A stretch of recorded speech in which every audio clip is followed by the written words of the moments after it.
Good morning my lovely children. मेरे प्यारे बहादुर बच्चे, किसी ने कहा है मंजिल मिले ना मिले यह तो मुकद्दर की बात है, हम कोशिश भी ना करें यह तो गलत बात है। तो आज हम लोग गणित विषय में ज्योमेट्रिक चैप्टर के साथ उपस्थित हैं। ज्योमेट्री में हम अगले अध्याय में मैं 27 थ्योरम की बात किया था। आज 28 थ्योरम की बात मैं करूंगा। तो 28 थ्योरम हमारा कहता है, क्या कहता है भाई? तो 28 थ्योरम हमारा कहता है एक ही आधार पर एक ही समांतर रेखा के बीच समानांतर चतुर्भुज का क्षेत्रफल बराबर होता है। तो मेरे भाई इसमें आप देखिए, आधार हमारा BC है, इसके समानांतर एक क्यू रेखा के बीच में दो चतुर्भुज बन रहा है। एक चतुर्भुज ABCD बन रहा है, दूसरा चतुर्भुज PBCQ बन रहा है। तो इसको आपको साबित क्या करना है? एक चतुर्भुज ABCD बराबर चतुर्भुज PBCQ, तो इसका एरिया बराबर होगा। तो मैं पहले भी कह चुका हूं, जो देखते हो वही लिखना है, जो देखते हो वही लिखना है। तो लिखिए, माना कि BC रेखा, BC आधार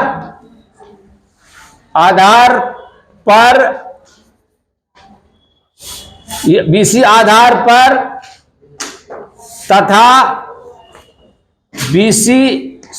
BC समानांतर एक क्यू रेखा के बीच चतुर्भुज ABCD तथा चतुर्भुज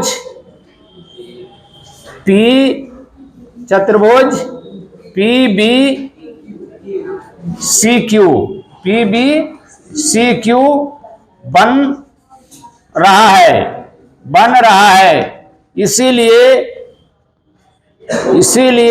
साबित करना है कि एरिया ऑफ AR का मतलब एरिया ऑफ, समझिएगा, area of ABCD is equal to area of PBCQ आपको साबित करना है। तो आपको जो दिया हुआ है उसको हम प्रमाण में लिखेंगे। प्रमाण में हमारा क्या है भाई? तो प्रमाण में हमारा ABCD एक समांतर चतुर्भुज है। प्रमाण में हमारा क्या है? प्रमाण में क्या दिया हुआ है? तो ABCD एक समानांतर चतुर्भुज है। प्रमाण में हमारा क्या दिया हुआ है? चतुर्भुज ABCD एक समांतर चतुर्भुज है। क्या है? समांतर चतुर्भुज है। ये आपको प्रमाण में दिया हुआ है। तो समांतर चतुर्भुज है। तो जब समांतर चतुर्भुज कब होता है? जब संगत कोण समान होता है। मैं आपको पहले भी बता चुका हूं, या एकांतर कोणों का युग्म समान होगा तब वो समझिए समांतर चतुर्भुज होगा। तो यहां पर हमको समांतर चतुर्भुज दिया हुआ है। तो समांतर चतुर्भुज में आपको क्या दिया हुआ है? BC समानांतर क्या है? AQ। तो दिया हुआ है क्या भाई? ABCD में हमको इसके समानांतर BC के समानांतर आप AD लिखोगे ना, BC समानांतर AD। ये क्या है? ये दिया हुआ है, सवाल में आपको दिया हुआ है। BC समानांतर आपका AD आपका सवाल में दिया हुआ है। तो समानांतर जब होगा तो संगत कोण क्या होगा? बराबर होगा। संगत कोण क्या होगा? बराबर होगा। तो संगत कोण आपका कौन कौन हो जाएगा? तो संगत कोण PAB, देखो PAB ये कोण। तो इसीलिए जब रेखाएं का समानांतर है तो कोण PAB बराबर क्या हो जाएगा भाई? PAB बराबर हो जाएगा QDC। क्या हो जाएगा? कोण QDC। ये देखिए क्या है? क्यू, देखो क्यू डी सी। मैंने कहा था संगत कोण क्या कब होता है? जब दो रेखाओं को कोई तिर्यक छेदी रेखा काटती है तो संगत कोणों का युग्म बराबर होता है। अर्थात संगत कोण कब बराबर होगा? जब रेखाएं समानांतर होगी।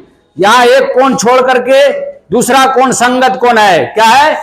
संगत कोण है। अर्थात ये कोण बराबर ये कोण, ये कौन कोण हो गया? संगत कोण। संगत कोण क्या है? ये संगत कोण हो गया। अब उसके बाद क्या है भाई? तो ये संगत कोण हो गया।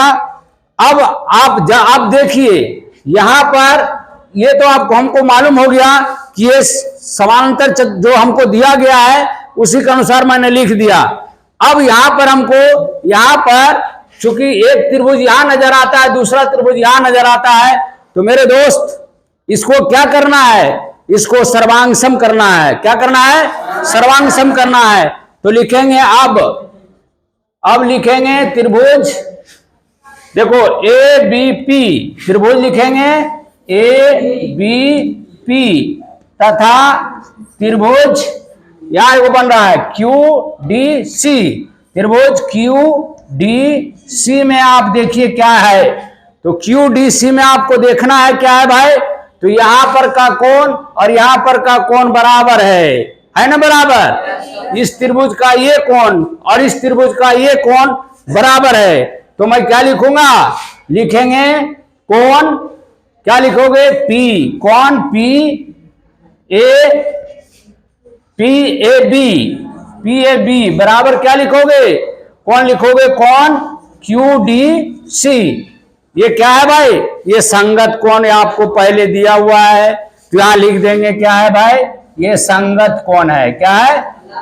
संगत कोण है। दूसरा आपको देखना है भाई क्या है? तो दूसरा आपको क्या है? तो दूसरा क्या है आपको?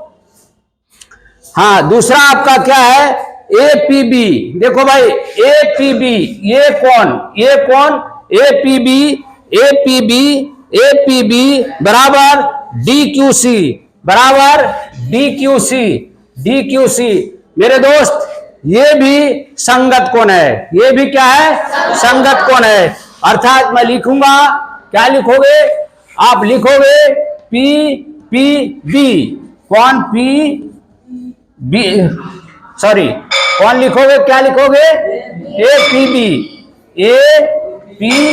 बी बराबर क्या लिखोगे? ये कौन? D Q C. क्या लिखोगे? हाँ, डी क्यू सी। ये भी क्या है भाई? तो संगत कोण है। अब देखिए आप एक बात और, ये एक बात और क्या देख रहे हैं हम? ये भुजा और ये भुजा क्या है? बराबर है। क्यों भाई बराबर है? इसलिए बराबर है कि ये समानांतर रेखा के बीच का चतुर्भुज बना है। समानांतर रेखा के बीच का चतुर्भुज बना है। और दूसरा कारण मैं बता देता हूं, चूंकि आधारीय कोण अगर बराबर होगा तो उससे संबंधित जो आधार होगा वह भी बराबर होगा।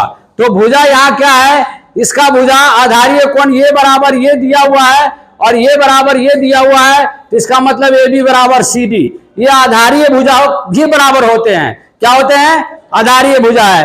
तो लिखोगे ए बी बराबर क्या? ए बी बराबर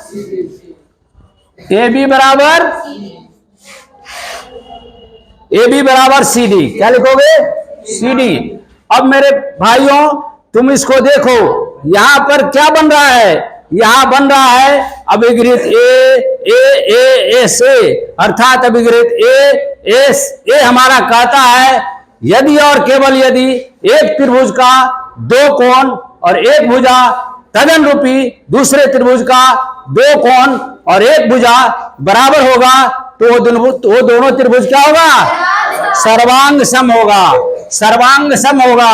अर्थात यहां लिखेंगे अभिगृहित ए एस ए से त्रिभुज ए पी बी, त्रिभुज ए पी बी सर्वांग सम त्रिभुज क्या लिखेंगे? हाँ, त्रिभुज सी डी क्यू। मेरे दोस्त ये जब दोनों त्रिभुज आपस में क्या हो गया? बराबर हो गया, क्या हो गया, बराबर हो गया। अब आपको कुछ नहीं करना है। अब देखो क्या होता है खेल। अब इस एरिया में इस एरिया को जोड़ दीजिए और इस एरिया में इस एरिया को जोड़ दीजिएगा तो दोनों का क्षेत्रफल बराबर हो जाएगा। क्यों भाई? तो ये दोनों त्रिभुज सर्वांग हो गया, अर्थात दोनों त्रिभुज सभी अंगों से बराबर हो गया। अतः लिखेंगे अब area P D C B में आप क्या जोड़ोगे? Area of A P B. क्या जोड़ोगे? Area of A P B जोड़ने पर, क्या जोड़ने पर? हाँ, जोड़ने पर, चूंकि इसका एरिया तो बराबर है, और जोड़ने पर क्या पाते हो आप? एरिया ऑफ त्रिभुज लिखेगा, एरिया ऑफ त्रिभुज ए पी बी, तथा एरिया ऑफ इस तरफ जोड़िएगा, इसके तरफ से। अब ऐसा लिखो। अब लिखेंगे area of P D C B में एरिया ऑफ क्या जोड़ोगे? ए पी त्रिभुज, एरिया ऑफ त्रिभुज क्या जोड़ोगे? A P B. जब इसका एरिया जोड़ेंगे तो हमारा यहां से लेके यहां से यहां तक आएगा, तो जोड़ दीजिए, एरिया ऑफ क्या हो जाएगा? ए बी सी डी होगा। अब उसी प्रकार लिखो, यहां लिखो, उसी पर, इसको समीकरण 1 मान लिया। अब उसी प्रकार लिखो। क्या लिखो? इस एरिया में क्या लिखोगे? Area of P B C D में आप इस एरिया को जोड़ दो। क्या जोड़ोगे? एरिया ऑफ त्रिभुज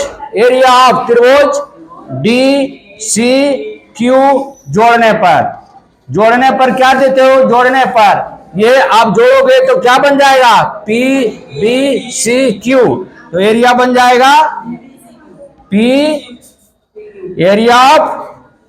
area of P B C Q बन जाएगा, सी क्यू बन जाएगा। ठीक है, अब इसको हम समीकरण मान दिया, पी बी सी क्यू, ये समीकरण 2। अब देखो समीकरण 1 और 2 में, इसीलिए समीकरण